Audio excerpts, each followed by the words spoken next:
Episode 6, Spirit of the Ducks, just released on Disney+. Right off the bat, I want to say that I really enjoyed this episode. Do I think it makes up for the previous episodes and how the series has lacked kind of some logic and some consistency? No. But as a standalone episode, this has been the best one of the bunch. And of course, that's driven by a lot of nostalgia too. But I think in general, it's just a well-made episode. It tugged on the right heartstrings, and it had a lot of fun, entertaining moments. It didn't even include the original Ducks cast. I'm glad that Stephen Brill was the one that directed this episode. I think he was the only person for the job. If anybody else had tried directing this, I think it would have come across as a little bit more corny, and they wouldn't have quite got the characters down like Stephen Brill is capable of doing. So let's go ahead and jump into the recap. So right off the bat, we're going to start with the aftermath of the last episode. Evan has a meeting with the Ducks coach. This goes about the way you expect it to. He saw Evan carry his team to a win, and so he wants him back on the team.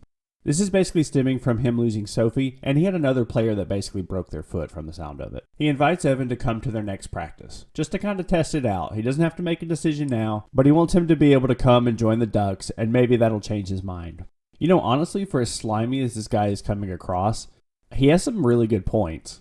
And I know that we're not supposed to like him, but at the end of the day, he's a winning coach, and he wants you on the team. Like, that's a really hard offer to kind of turn down. But obviously, I think we all know where this is heading. Anyway, we cut to Bombay, who's driving down a street where he's stopped by some road construction.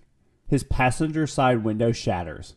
He gets out to see what happened, and of course we all know what happened. Somehow Fulton Reed has once again found a way to bust one of Bombay's windows. I had a mixed reaction here when I saw Fulton. He's actually my favorite Ducks character. I really didn't expect him to become a construction guy. And of course there's nothing wrong with that. He's a big strong guy and that's a well-paying job. I don't know, I just thought maybe he'd be doing something else with his life. But it was good to see him and Bombay embrace. Fulton asks Bombay if he's going to go to the gala that's going to be honoring the Ducks. Bombay tells him his invitation must have got lost in his mail and he'll try to find it. Fulton invites Bombay to come hang out with him and a few of the other Ducks later that night. So it's cool, we're going to have some other cameos from some other Duck players. We cut to the Don't Bother celebrating their first win. They're making pancakes and they're rewatching their game on video. We actually have a couple of new kids joining the team. They're from the Czech Republic and they don't speak any English. But they're probably instantly going to be some of the best players on the team. I think I'm stereotyping the Czech Republic a little bit, but they love their hockey there. And at the very least, these kids should be some of the best skaters on the team. We see Evan enter the picture decked out in his practice gear. He wants to know why the other Don't Bothers aren't getting ready for practice. And they're actually just kind of content with the one win that they got. They actually don't expect to win any more games. And this is the catalyst that rubs Evan the wrong way. He realizes that they're not really taking this seriously, and this is going to be why he goes to a Ducks practice. Now, I'm on Evan's side here. You can at least see that he wants to be better. He wants to get more wins. Even though it's a slim possibility, him mentioning that maybe they can make steak this year basically gets a group laugh out of everybody. And that would agitate me as well. If I'm busting my butt and I see my teammates not doing the same, it's not a great feeling. And so I'm thoroughly on Evan's side here. We see Bombay and Alex going through Bombay's mail. He has years worth of mail that he's never even opened. Bills, all kinds of notices. Bombay is really fallen hard here. We actually learn that he lives in the Ice Palace in the basement. This poor man. He had it all, and now he has basically nothing. It's really sad when you think about it.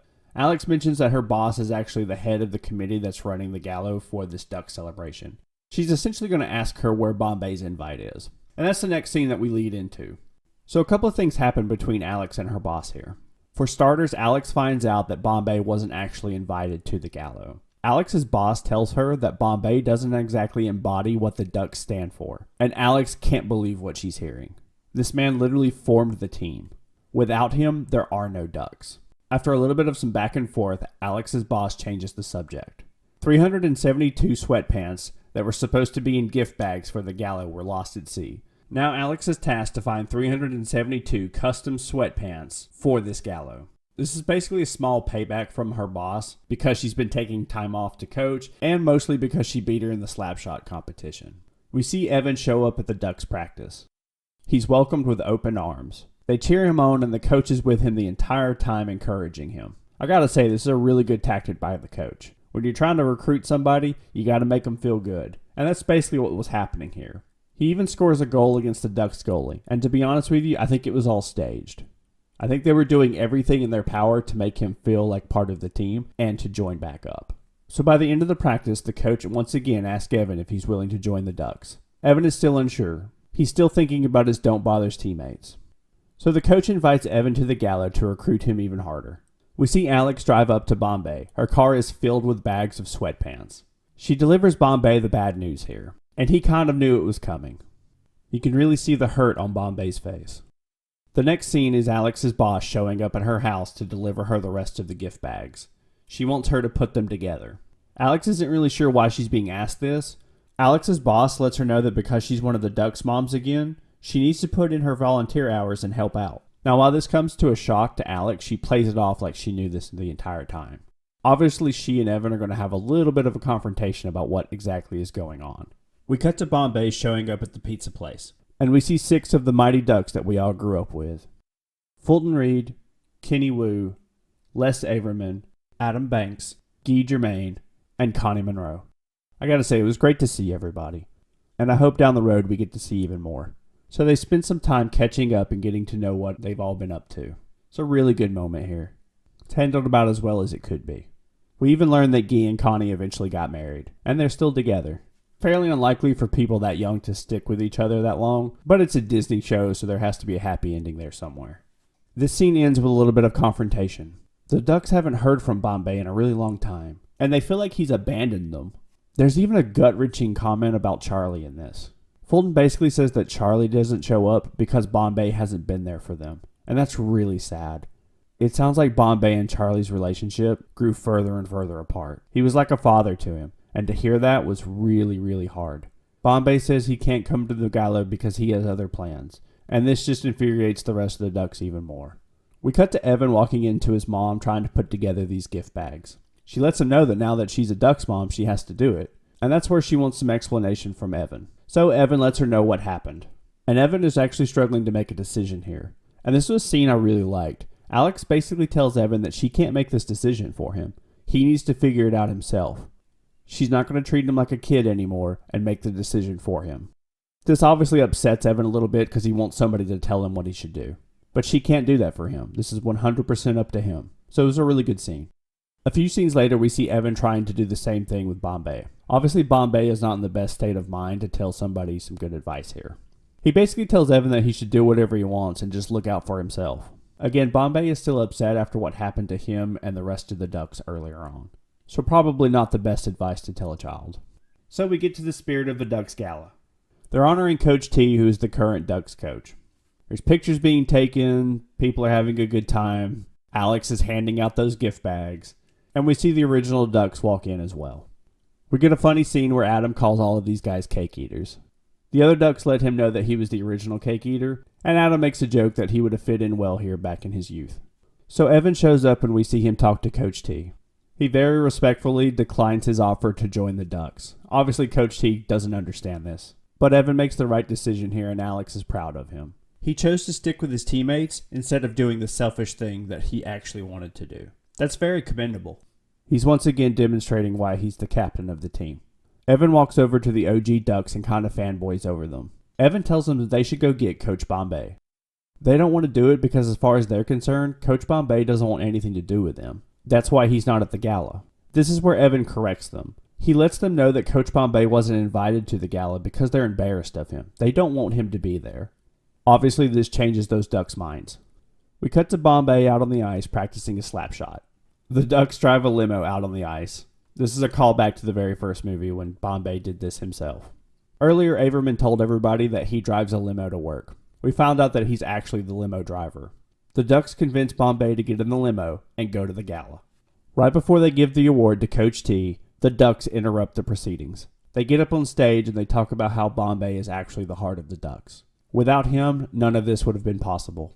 This is a really good moment where you realize how much Bombay actually affected these kids. Without him, they were going to be treated as rejects and nobodies. But he built them up into the people they are today. And they're very proud of that. We're at the end of the episode now, and we're going to go back to the Ice Palace. We see the Don't Bothers getting ready for a practice. Bombay is there too. The Duck's speech really moved him, and he wants to see if Alex still needs an assistant coach. So obviously this is going to be the catalyst that gets Bombay to coach these kids. We knew it was going to happen sooner or later, and this was probably the best way to do it. I think maybe it needed to happen a little bit earlier in the season, but that's okay. Bombay has a little surprise for everybody. The OG Ducks show up in their hockey gear, and they play around with the Don't Bothers. This was some really fun stuff. We even get a scene of Fulton knocking out Banks into the bench. One odd thing here is that Ken Wu has an original Mighty Ducks jersey. Obviously, he wasn't a part of that particular team or the District 5 team. But we still get a cool moment where he shows off his figure skating ability. So the fun and games wraps up, and the Don't Bothers are going off the ice. They just took a selfie with the OG Ducks, and Sophie wants to post it to her Instagram. Before she can do that, she sees a video that's posted of Evan practicing with the Mighty Ducks. The Don't Bothers want to know what's happening here. They feel like he's abandoning them. He tries to explain to them what happened. He was invited to go, he went to one practice, but he turned them down. And obviously the Don't Bothers take this the wrong way. They feel like he should have told them sooner, and that he should have been more open about what was happening. And so we see the Don't Bothers all pass him storming off the ice. Evan is the only one left on the ice, so we're further setting up some drama about how this will proceed. And that concludes this episode. And to wrap up my final thoughts, again, I just want to say that this was my favorite episode, obviously. It hit the right tones, and it was really enjoyable. And as a standalone episode, I think it was really well done. I just need the rest of the show to catch up to this episode's quality, and I'm not confident that will happen, but we'll see. So all in all, a really enjoyable episode. In next week's episode, we'll see how the Don't Bothers handle all of this drama with Evan trying out for the Ducks. Make sure you guys hit that subscribe button for my next review. I hope today's the day that I earned your subscription. Thanks for being a part of my life, and I'll see you next time.